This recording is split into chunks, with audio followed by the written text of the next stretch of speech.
problématique transport. Ah, oui. Alors, c'est très compliqué, hein, je ne vais pas vous dire que je vais trouver une solution, parce que si on avait une toute faite, je pense que vous l'auriez tous appliqué avant. Plus personne n'en peut de cette situation, c'est-à-dire que les élus des deux côtés, c'est compliqué pour eux parce que trop de camions, d'ailleurs il y a une manifestation de à laquelle je n'avais pas pu assister, mais trop de camions, sortis d'école, qui prennent des arrêtés, etc. C'est compliqué. D'un autre côté, ce plateau de Signes, c'est une belle chose, puisqu'il y a de grosses entreprises avec beaucoup de personnes qui travaillent. C'est un endroit qui est bien, je trouve, qui est bien, qui contient beaucoup de technologie, donc c'est quand même quelque chose à protéger. Pourquoi c'est compliqué de trouver des solutions? Bien parce que c'est un peu sur les deux départements. Donc c'est ça, c'est pas qu'il y a de mauvaise volonté des uns ou des autres, c'est qu'il faut que tout le monde arrive à se mettre d'accord. Donc il y a des discussions en cours, j'espère que ça va aboutir, mais il faudrait, par contre si vous souhaitez intervenir, monsieur le maire, vous pouvez, il faudrait, les solutions qui sont vues sont des solutions à long terme, c'est 15 ans on va dire. Il faudrait trouver des solutions intermédiaires pour désengorger rapidement. Parce que voilà, c'est pas tenable. Alors c'est la faute à personne, c'est peut-être oui, on peut peut-être dire que quand le plateau a été pensé, il aurait peut-être fallu penser en même temps les routes. Il ne faut pas jeter la pierre non plus sur le circuit du Castellet qui met beaucoup d'énergie pour que ça se passe bien, pour faire attention à tout le monde, que ce soit en termes environnementaux, en termes routiers, etc. Maintenant, c'est une situation qui ne peut pas perdurer, donc ça c'est certain. Donc moi, je continuerai à faire ce que je fais, c'est-à-dire à essayer de participer aux discussions qui sont en cours. Croyez-moi, les élus mettent beaucoup d'énergie. Là, je parle des maires, des différents maires des différentes communes. La présidente d'Aglo, elle est bien sensible aussi à ce sujet-là. Donc j'espère que nous trouverons des solutions tous ensemble. Et cette problématique-là, on l'a également de l'autre côté, hein. C'est-à-dire que ça bouchonne de partout. Donc je vais faire sans transition un lien avec la ligne nouvelle où on me fait dire ce que je n'ai jamais dit. Donc pour la 350e fois sur la ligne nouvelle, sujet qui me tend, alors déjà ce n'est pas une LGV, c'est une ligne nouvelle, c'est-à-dire que ce n'est pas un train à grande vitesse, ce qui change déjà un peu les choses. Depuis le départ, depuis 2017, je dis qu'il y a 4 phases. Il y a la phase 1 et la phase 2, quasi immédiatement, où c'est tout prêt. Où là, moi, ça ne me dérange pas. Pourquoi? Parce que c'est sur le tracé existant, il n'y a pas de nuisance. Il y a des petites problématiques locales, notamment la gare de Saint-Cyr, où là, je suis du côté de ceux qui trouvent que l'emplacement, là où il est prévu, est aberrant. Je fais partie de ces personnes-là. Je pense qu'il y avait d'autres endroits pour placer la gare. Ce n'est pas de ma compétence, mais en tout cas, je le soutiens fermement. Enfin, votre colère, je le soutiens. Après, sur la phase 3 et 4, qui nous touche là particulièrement sur tout le côté de cette circonscription, je suis contre le tracé actuel tel qu'il est présenté. Je l'ai dit, redit, j'ai même demandé à la préfecture d'être enregistrée au moment où je le disais. Je ferai tout que le ministère vienne, que la région vienne. Je ne dis pas que je suis contre, parce que je pense qu'il faut trouver des solutions. C'est facile de dire on ne peut pas circuler si en même temps on refuse tous les moyens de transport. Donc je pense qu'il faut trouver des solutions. Je pense qu'elles peuvent être tracées différemment. Maintenant, phase 3 et 4, on parle de quelque chose qui est en 2040. Je crois. Donc il faut être vigilant, parce que c'est vrai que quand on commence la 1 et la 2, on peut se dire que la 3 et la 4 vont suivre. Mais pour l'instant, je crois que ce soit les élus ou que ce soit moi, on est tous en train de dire que la phase 3 et 4 telle qu'elle est prévue là, ça risque d'être un désastre environnemental.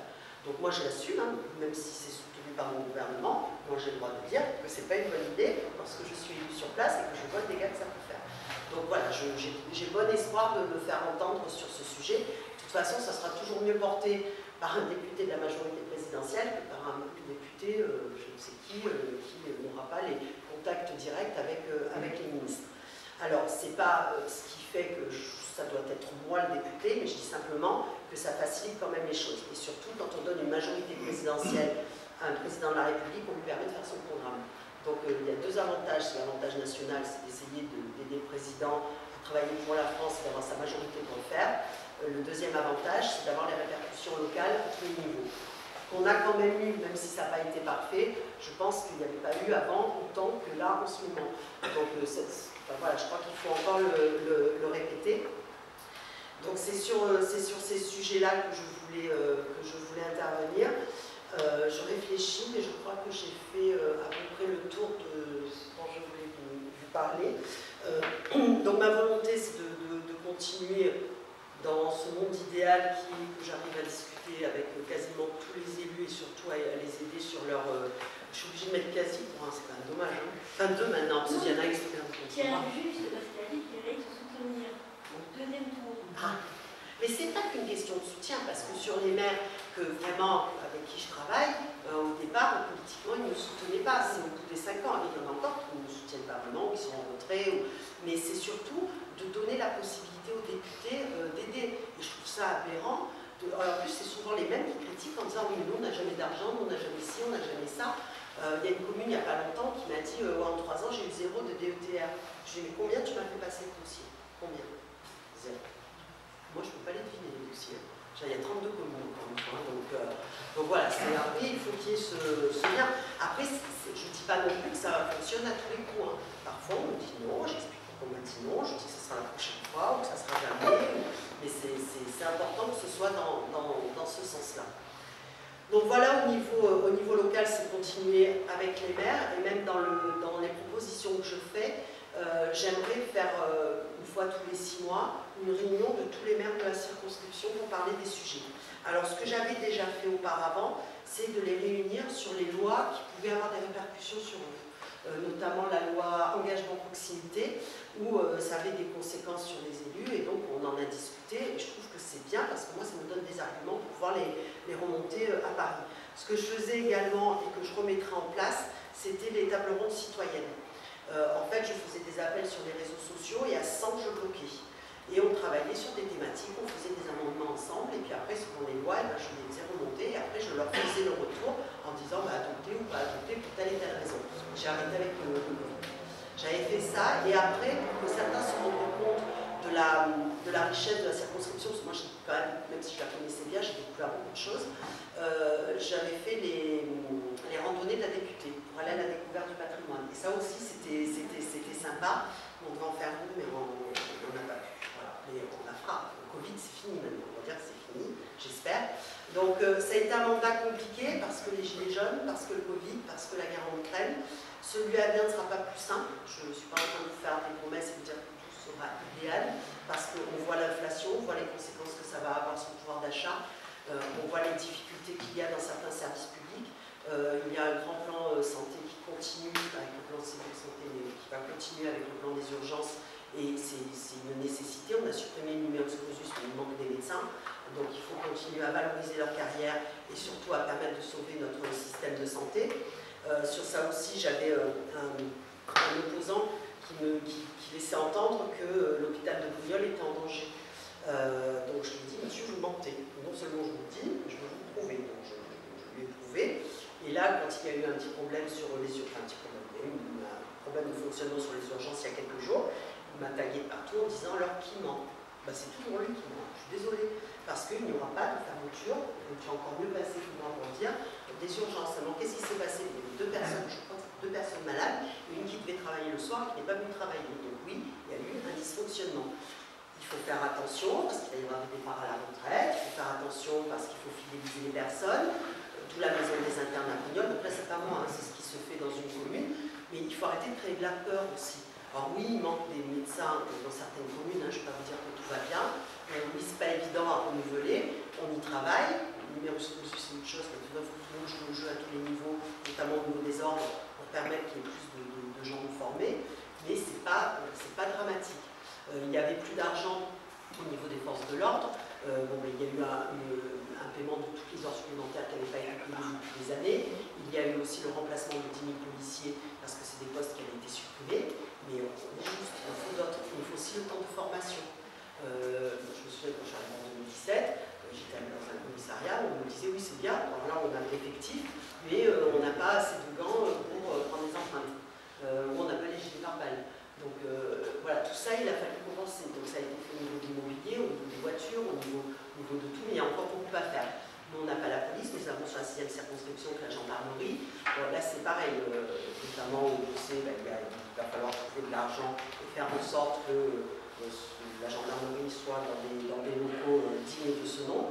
Il y avait à la rue Bruxelles un problème de chaudière, ça peut être drôle, mais ça c'est pas du tout drôle, parce que ça coûte 70 000 €, et parce que c'est les gardes qui ne peuvent pas être faites, c'est le personnel qui se gèle, c'est ne pas recevoir les personnes dans des conditions décentes. Donc tout ça, voilà, ça permet, on a ce lien-là en tant que député, mais encore une fois, je ne laisserai pas, pour ne pas les citer les extrêmes, créer de la peur. Oui, on peut s'inquiéter, l'économie va bien, mais il faut que ça aille mieux parce que là c'est difficile. Oui, il y a des personnes qui ne vivent pas avec des moyens décents, donc il faut les aider. Oui, il faut bien aider parce qu'il y a aussi des pertes d'aide, donc le fait de verser les aides à la source, je pense que ce sera une bonne chose pour vérifier que déjà celles qui ont le droit les touchent, parce que des fois on ne fait pas appel à certaines aides parce qu'on ne connaît pas leur existence, mais surtout voilà, qu'il n'y ait pas de fraude au niveau des aides. Au niveau fiscal, au niveau de la fraude, c'est déjà bien en route, donc il faut être prudent. On n'est pas dans un monde idéal, mais je pense qu'on est bien en France, et si on pense qu'on n'est pas bien en France, il suffit de regarder un petit peu ce qui se passe ailleurs, et là on se rendra compte très rapidement qu'on a un système malgré tout qui fonctionne bien. Moi je suis contente d'avoir des enfants qui puissent aller à l'université sans que ça coûte cher, ou qui puissent se soigner, ou qui puissent... Donc, voilà, il ne faut pas tout voir de manière négative. Alors certains me disent que je suis peut-être trop optimiste, mais je trouve que quand on fait de la politique, c'est aussi bien d'essayer de porter les choses vers le haut.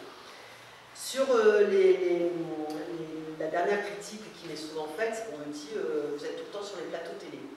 Alors c'est bien mal de me connaître, parce que mon agenda est public, et je pense que je suis une des seules à mettre son agenda toutes les semaines public.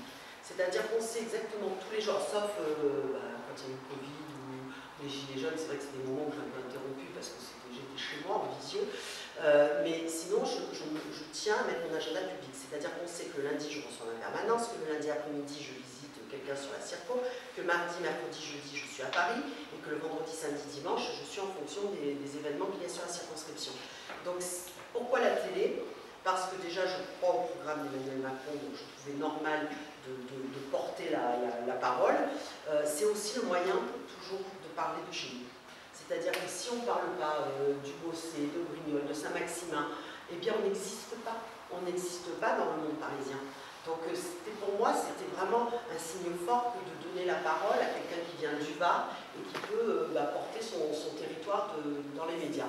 Donc pour ceux qui critiquent cela, j'ai envie de leur dire que si eux, ils ne sont pas prêts à faire des médias, il ne faut pas faire de QT. Parce que à l'heure de la communication, si on n'est pas prêt à passer du temps à discuter, à expliquer et à confronter des idées, il ne faut pas le faire. Parce que c'est ça aussi que de faire de la politique.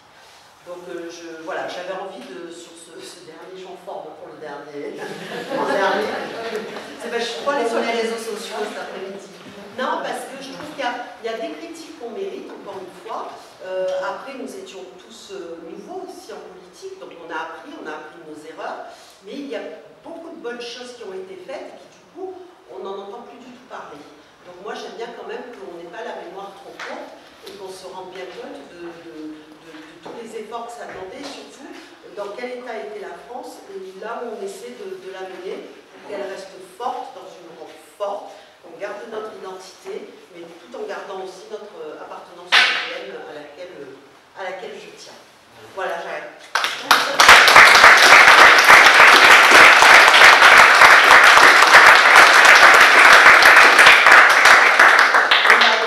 J'en connais beaucoup, j'en connais. Merci. Mais c'est surtout que pour certains d'entre vous qui commencez à me connaître depuis longtemps, vous savez que je n'emploie pas la langue de bois et que quand j'ai quelque chose à dire, ou quand je suis en colère, je le suis, même quand c'est contre les miens. Mais après, voilà, il y a des choses où il faut, bien sûr que tout le monde regarde son quotidien, c'est normal, c'est humain. Moi aussi, quand je vote, je regarde la vie de mes enfants, mon mari, de moi, mais il faut aussi regarder dans la globalité, parce que sinon, évidemment, on n'arrivera jamais à satisfaire toutes les personnes individuellement. Personne ne peut faire ça. Donc, on a vu pendant le Covid qu'il y avait beaucoup de solidarité et d'entraide. J'ai envie de dire, ça doit être tous les jours, ça. Donc, quand on aide un secteur, quand on aide quelqu'un, quand on aide un service public, il y a des raisons pour lesquelles on priorise et pourquoi c'est tel d'abord avant l'autre, etc. Donc, je pense que c'est important. Donc voilà. Oui,